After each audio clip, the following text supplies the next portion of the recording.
90 minutes business, l'invité. Avec nous ce midi, Geoffroy Maillard, cofondateur et CEO de Pure Control. Pure Control, une PME bretonne spécialiste de l'intelligence artificielle pour l'industrie. Votre rôle, en fait, c'est d'aider les industriels à réduire leur consommation d'énergie et leur empreinte carbone. Comment ça fonctionne précisément, Pure Control ? Donc, Pure Control, c'est une société où on est basé sur Rennes, que j'ai créée avec Gauthier Avril il y a un peu plus de 6 ans maintenant. Et aujourd'hui, on est une cinquantaine de personnes et on propose aux collectivités et aux industriels une solution de pilotage intelligent des automates industriels en intégrant l'intelligence artificielle pour leur permettre en fait, d'améliorer leur performance au sens large, performance économique et environnementale. Et on intervient sur les automates. Donc un automate, c'est un équipement en fait, qui régule d'autres équipements et qui envoie des ordres de fonctionnement pour pouvoir lancer et piloter en temps réel justement ces équipements. Et c'est une technologie robuste, mais qui ne bénéficie pas des nouvelles technologies telles que l'intelligence artificielle que nous on maîtrise. Et aujourd'hui, on vient faire cohabiter ces deux écosystèmes-là pour rendre les systèmes plus vertueux.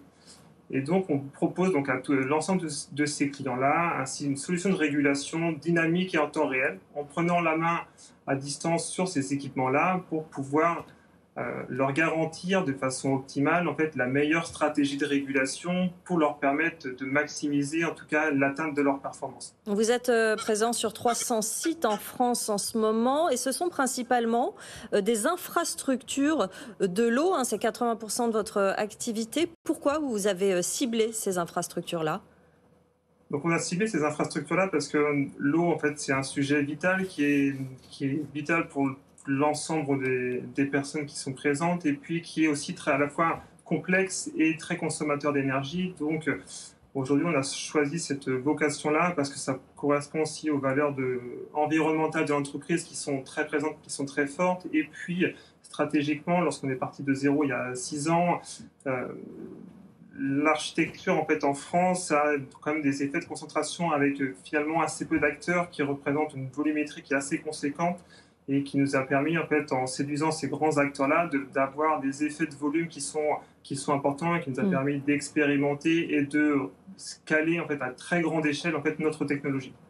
Question de Jean-Marc Daniel. Oui, vous avez parlé de performance, il y a marqué des chiffres, 15%, 40% de réduction de l'empreinte carbone. Concrètement, vous le mesurez comment ? C'est quoi la performance et l'empreinte carbone ? Vous la mesurez comment pour arriver à ce résultat ? Et à partir de là, une autre question, c'est vous rémunérez sur quelle base ? Quels sont les engagements que vous prenez vis-à-vis de vos clients ? Donc aujourd'hui, les performances, en fait, on parle d'une 15%, on parle d'une moyenne qui est plutôt comprise entre 10 et 30%, en fait, qui intervient selon en fait, de nombreux paramètres, l'exploitation, la qualité et la rigueur de l'exploitation telle qu'elle est conçue aujourd'hui. Donc on parle de 15% en moyenne. Donc les bénéfices sont très vertueux et l'empreinte environnementale aussi, pour nous, qui est stratégique, en fait, elle se calcule de façon assez simple sur l'impact environnemental de la partie énergie, sur la partie kilowatt. Et un kilowatt qui est produit par exemple à 14 heures n'a pas le même empreinte carbone que celui qui est consommé à 18 heures, qui est issu par exemple d'une usine à charbon. Donc on essaie d'optimiser à travers l'optimisation des kilowatts, l'optimisation de l'énergie, optimiser aussi de façon assez conséquente toute cette partie environnementale en composant à partir du mix énergétique aussi pour essayer de mesurer l'origine de ce kilowatt. Et vous vous rémunérez comment par rapport à ces données ?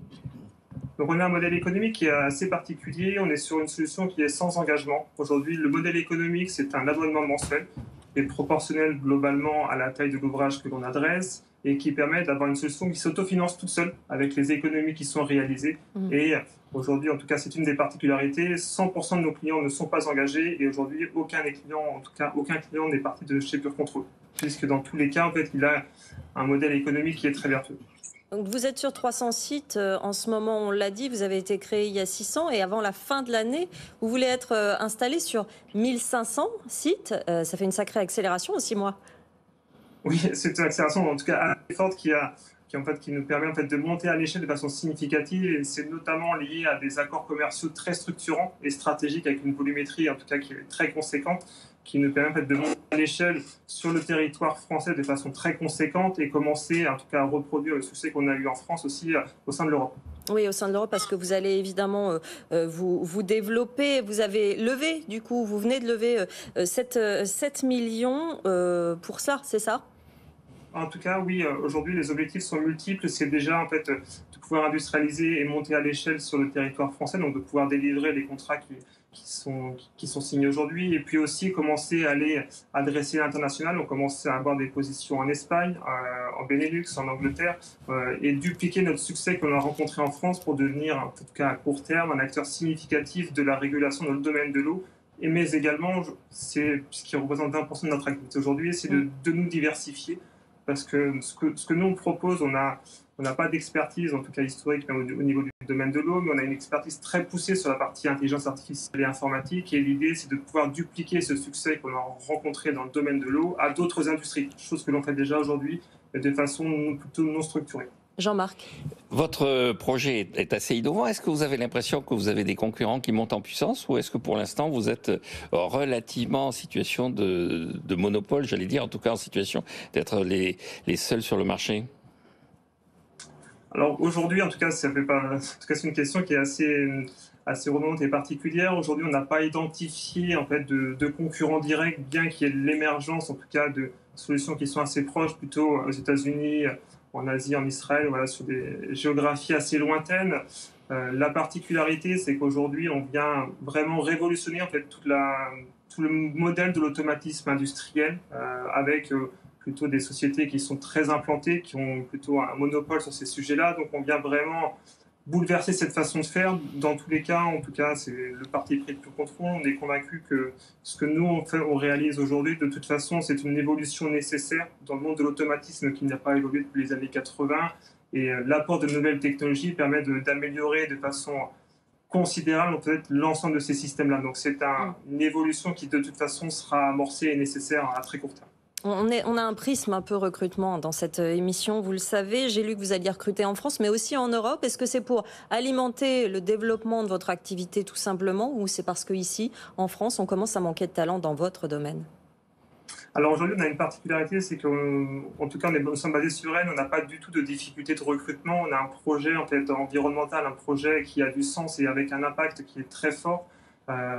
Donc là, en France, en tout cas, on n'a pas de difficulté de recrutement. Après, sur l'Europe non plus, finalement, puisqu'en fait, on adresse aujourd'hui, à travers le projet de Pure Control, des enjeux qui sont, en tout cas, qui deviennent vitaux, en fait, dans l'état d'urgence un peu climatique que l'on a aujourd'hui. Donc, la difficulté de recrutement, en fait, nous, on ne la connaît pas directement. Vous allez vous étendre, est-ce que vous allez accroître votre activité sur des domaines autres que le traitement de l'eau ? Oui, en fait, la réponse est oui. Notre objectif à très court terme, c'est ce qu'on est en train de réaliser, c'est de devenir l'acteur majeur de la régulation dans le domaine de l'eau en Europe. Voilà, en dehors de l'Europe, à travers nos clients qui vont nous exporter de façon assez lointaine, et c'est reproduire ce succès dans le domaine de l'eau dans d'autres industries, chose qui est déjà faite aujourd'hui sur des sujets d'air comprimé, de vapeur, des tours de séchage, voilà, sur des enjeux qui sont vraiment différents. La particularité, c'est que notre solution est complètement agnostique et qui permet en fait de répondre vraiment à des problématiques qui sont différentes. Pure Control qui a obtenu la labellisation Green Tech Innovation du ministère de la Transition écologique en 2021, puis Solar Impulse Efficient Solutions, ça c'était en 2022. Merci beaucoup Geoffroy Maillard d'avoir été avec nous aujourd'hui, cofondateur CEO de Pure Control. Merci d'avoir participé à l'émission.